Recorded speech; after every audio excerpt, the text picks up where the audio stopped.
PFI यानी कि popular front of India पर केंद्र सरकार ने एक बड़ा एक्शन लिया है।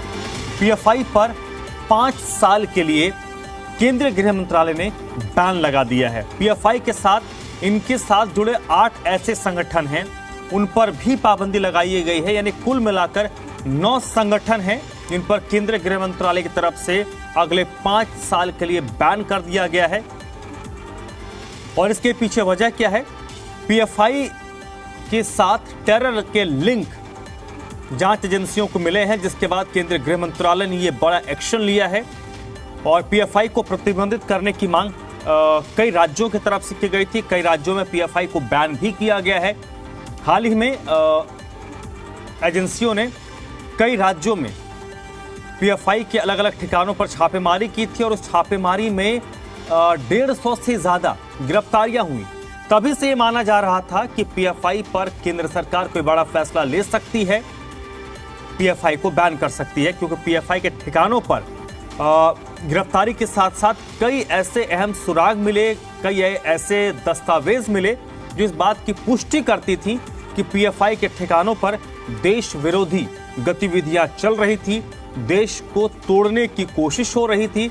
दिल्ली की बात करें तो यहां से तकरीबन 30 लोगों को गिरफ्तार किया गया था और दिल्ली में जहां जहां कार्रवाई हुई है और जिन जगहों पर पॉपुलर फ्रंट ऑफ इंडिया के लोग या फिर इनके समर्थक हैं, उन क्षेत्रों में पुलिस की तरफ से धारा 144 लागू कर दी गई है। दिल्ली के कई इलाकों में अगले कुछ दिनों तक प्रदर्शन पर पूरी तरीके से रोक लगा दिया गया है।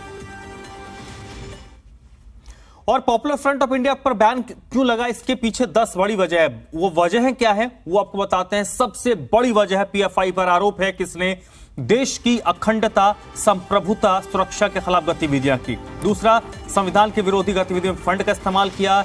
एक समुदाय को कट्टर बनाना इनका गुप्त एजेंडा था। लोकतंत्र को कमजोर कराने की कोशिश की गई, संवैधानिक ढांचे का अनादर करना। इसके अलावा पीएफआई कैडर आतंकी गतिविधियों में शामिल रहे हैं, ये एक और गंभीर मामला है और इसके भी सबूत मिले हैं। दूसरे धर्म से जुड़े संगठन के सदस्यों की हत्या, इसमें भी पीएफआई के लोगों का हाथ बताया जा रहा है। आतंकी संगठन आईएसआईएस से संबंध, इसके अलावा आतंकी संगठन जमात उल मुजाहिदीन जो बांग्लादेश का ये संगठन है, इसके साथ संबंध। इसके अलावा जो एक संगठन हुआ करता था student Islamic movement of India, जिसको बैन किया गया और उसके साथ इसके लिंक अप रहे। कुछ लोग ये भी कहते हैं कि सिमी के लोगों ने ही पीएफआई का गठन किया था। तो ये 10 बड़ी वजह हैं जिसके कारण पीएफआई को बैन किया गया है। और चलिए 8 ऐसे संगठन हैं जिनको बैन किया गया पीएफआई के साथ। वो कौन कौन से संगठन हैं वो भी आपको बताते हैं। पॉपुलर फ्रंट ऑफ इंडिया, ये तो जग जाहिर है, इनको बैन किया गया। इसके अलावा एक और संगठन है rehab India foundation campus front of India, ये एक नाम है। कैंपस फ्रंट ऑफ इंडिया, इसके साथ साथ ऑल इंडिया इमाम काउंसिल, ये एक और संगठन, इसको भी बैन किया गया। इसके अलावा एनसीएचआरओ, इसको भी बैन किया गया है। National women's front junior, national women's front एक संगठन है। इसके अलावा जूनियर फ्रंट एक संगठन है जिसको बैन किया गया है। और एम्वायर इंडिया फाउंडेशन एक संगठन है, इसको भी बैन किया गया है। पीएफआई के साथ साथ 8 और संगठन हैं। हालांकि ये जो 8 संगठन है ये पीएफआई के साथ ही अलाइंड हैं। और इधर भारतीय जनता पार्टी के नेताओं ने पीएफआई पर लगाए गए प्रतिबंध का स्वागत किया है।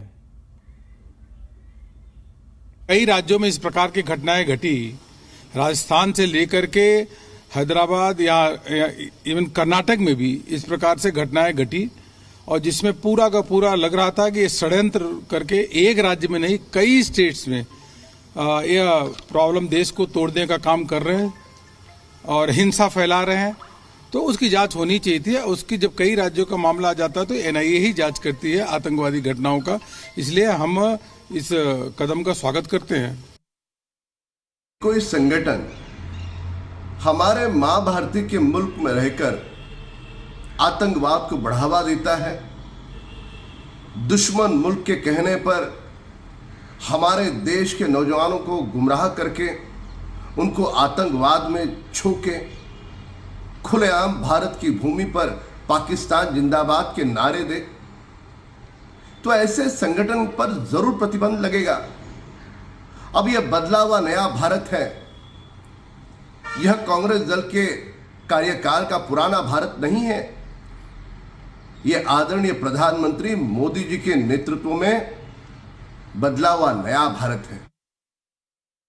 एक बहुत ही सुनियोजित ढंग से षड्यंत्र चलाने का काम कर रहा था कि देश के इस अंदर अस्थिरता पैदा हो, सांप्रदायिक तनाव पैदा हो, जगह जगह सांप्रदायिक दंगे हों, पूरी अराजकता उत्पन्न करने की उसकी स्थिति थी और बड़े पैमाने पर वो इस ड्राइव को चलाने का काम कर रहे थे। और विशेषकर जहां जहां पर मतलब इस तरीके की सरकारें थी जहां इनको संरक्षण मिल रहा था, वहां तेजी के साथ पीएफआई पैर पसारने का काम कर रही थी। लेकिन एनआईए की जांच के बाद बहुत सारे तथ्य उजागर हुए हैं और मैं समझता हूं इसकी और गंभीरता से जांच होनी चाहिए, तह तक जाना चाहिए कि पीएफआई के कहां पर मॉड्यूल्स छिपे हुए हैं और उन सबको बेनकाब करके उनके विरुद्ध कठोर कार्रवाई की जानी चाहिए।